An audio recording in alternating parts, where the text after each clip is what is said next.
Modifying a 5-inch gauge Great Western Railway 14Xx steam locomotive. This is part 11, finishing off the coupling rod retainers, modifying the rear suspension and improving the hand pump. I showed how I changed these coupling rod retainers from being very large-headed M6 bolts to using a special shaped washer which is countersunk to take a commercial M6 countersunk bolt. With this engine, there's a limit to how scale it's ever going to be. I'd just like to say, please note, this is not a King Scale or Silvercrest model locomotive. This engine was bought directly from the manufacturer in China. It's not exactly a perfect replica of a full-size 14XX locomotive, but I'm just trying to improve it and make it look a bit better. At the moment, the retainers are just a thick washer which is countersunk, and as I've shown previously, I put this part in the milling machine and machined some flats on it. Here you get a close-up view of it. And in an attempt to make this part look just a little bit closer to the original fitting, I'm going to turn down part of it in the lathe. But before I go any further, I'm just going to say this is not a good way of doing it. It's a simple and quick way of doing it, but it's not exactly accurate. But looking on the bright side, this washer is already okay. I'm just machining the outside edge of it, so it doesn't really matter if it's not 100% accurate. It was one thing clamping it in the machine vise on the milling machine, but by rotating it in the chuck, held in place by a countersunk bolt, it's not running perfectly true. But this external dimension has no bearing on the job that the part has to do. It's near enough for rock and roll. So I'm going to go with that, it's just quicker. Once again, this is a bit like mass production, because I have to machine all four, and I need to machine them so that they're all the same. This is simple on a lathe. You just look at the numbers on the hand wheel and use the same numbers for every one of them.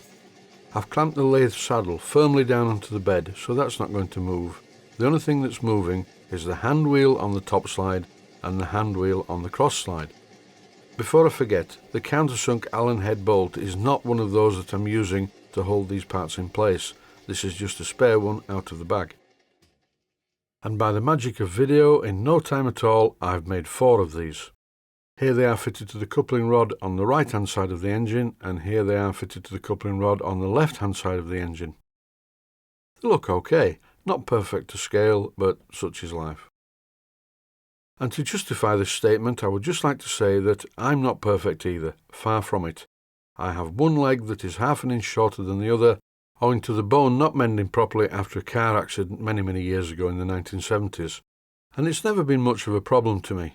But I must say that if I was thinking about walking in the desert, that would be a problem, because I would just walk in ever-decreasing left-hand circles. In case you wonder what I'm doing at the moment, I'm testing the suspension to see how much weight each of the driving wheels puts down onto the bench, and I'm just using a small screwdriver to do this.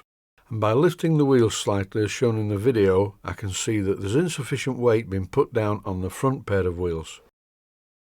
I've adjusted and balanced the suspension on the 4 driving wheels, but in my opinion the suspension on the rear pair of wheels is far too weak. When I first looked at this engine, I was amazed because the centre wheels were almost solid, there was not much movement in them at all, the springs were really over-tightened. The front wheels were okay, but if you press down on the back of the engine, the front wheels lifted entirely off the track. And why have I waited until this late stage to fully sort out the suspension? Well, that's easy. Currently the boiler is totally full of water, so it's at more or less running weight. There's still the weight of the water in the side tanks, but they're not very big anyway. And after I've done this job, if I need to make any more suspension adjustments, I'll just adjust the centre wheels slightly. In this clip I'm using my micrometer to find a suitable sized twist drill to enlarge the hole in the top of the axle box which houses the spring. And here you can see me testing the spring tension. This feels okay, it's much firmer. You can see the difference between the small weedy springs and the more substantial ones that I'm fitting to the axle boxes. When I first dismantled the rear wheels and axle boxes to have a look at them, and they are full of roller bearings, which is quite nice I suppose, but I found it really difficult to retighten the 2 bolts that hold the keeper plate in place. So using a needle file I trimmed the keeper plate to be level with the main frame. I'll paint this in later. So was it worth putting bigger springs in the trailing axle boxes? Yes, indeed it was. Now when I put the screwdriver under the wheels, I'm exerting what appears to be exactly the same amount of pressure under each of the wheels. and they're lifting the same amount, and they both feel exactly the same. So really, I would say the engine is sat down on the bench much more squarely than it ever was. Here I'm using some etching primer to retouch in the keeper plate and the shiny bolts. And once this etching primer was dry, I used some satin black to just go around the engine and touch in more of the shiny bolts and other bits and pieces. The etch primer won't work on the stainless steel, I wouldn't think, but it works on the brass. There were various problems with this engine, things that bothered me a great deal when I first got it. Some of the problems were small, some were larger, but the suspension arrangement, as I said earlier, was appalling. But now all of the wheels sit down on the bench. Originally, when I put the engine on the bench, the rear wheels were just dangling in space. But now, after a bit of work, the engine sits perfectly level on the workbench. When I press down hard on the rear part of the locomotive over the rear wheels, the front pair of wheels don't lift. One thing that I haven't mentioned yet is this. This is a steam dome, a very nice casting, nothing wrong there. But what's these little pegs? They look like a piece of brass that's been silver soldered in there and then just trimmed to length using a pair of side cutters. When I first saw this engine sat on top of the large box that it arrived in, it was the first thing I noticed. The steam dome was not in line with the chimney. The most visible thing on the engine, the first thing that you look at, was not right. So I put it right with a needle file and a drill. I used the needle file to clean up these pegs to make them the right shape, then I very carefully drilled out the holes in the brass boiler wrapper.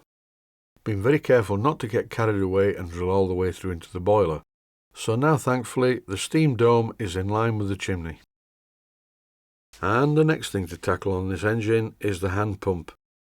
So what's wrong with this? Well, it's in the wrong place really, it's too far forward, but there's nothing I can do about that. But the mechanism is very, very sloppy and it feels horrible.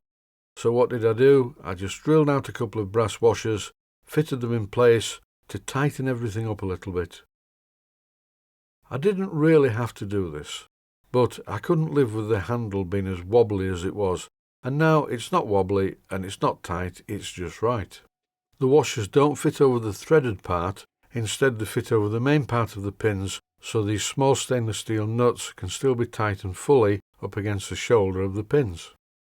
Something went wrong with the design on this because the handle part is a bit too far forward, so when you're using the hand pump you have to be very careful so that you're not constantly bashing the pump handle into the front of the filler on top of the tank. Having a quick look at some of the other parts of this engine, this is the water bypass valve. This is the original water bypass valve, and it would definitely be more at home on a 7 1/4 inch gauge locomotive. It's far too big. I'm going to fit one of these. This is a globe valve. It's still a 5/16 by 32 globe valve, but it's physically smaller, and I'm going to fit it in the vertical plane rather than the horizontal. It will do the same job, but it won't look stupid sticking out in front of the door. I'll show how I mount this in due course, but I'm not ready for the piping yet. And that's it for this episode. Thanks for watching, and I hope you found it useful.